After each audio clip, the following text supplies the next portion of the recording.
নমস্কার। আমি আজকে আমার নিজের লেখা একটি কবিতা পাঠ করব। কবিতাটি কথোপকথনের মাধ্যমে লিখেছি। আমার প্রায় প্রতিটি লেখাতেই নাম থাকে না কোনো কবিতার। আমি নিজের মনে যেমন মনে হয় তেমন লিখে যাই, এটাও তাই। বাবা, কে ও স্বর্ণ? কার সাথে কথা বলছিস? মেয়ে, কর্মকার কাকা তোমাকে ডাকছেন। বাবা, ও তা কি ব্যাপার ভায়া?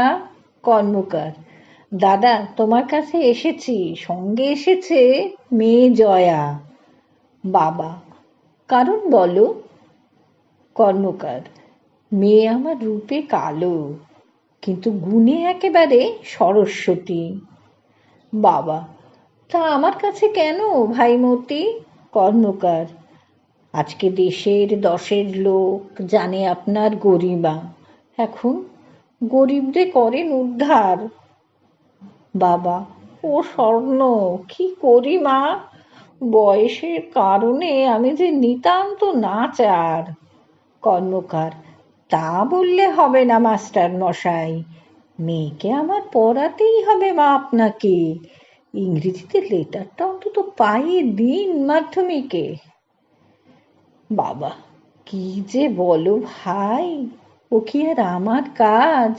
এখন এসো, ঘনায় যে সাজ। কর্মকার, তাহলে কথা দিলেন তো মহোদয়? বাবা, দেখি যদি শরীরে কুলোয়। কর্মকার, ওরে জয়া, পায়ের ধুলো নে, স্বয়ং ঈশ্বর আজ চেয়েছেন তোর পানে।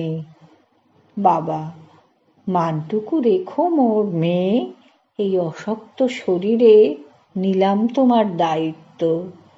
জয়া, প্রণাম স্যার আপনাকে, সশ্রদ্ধ নমস্কার।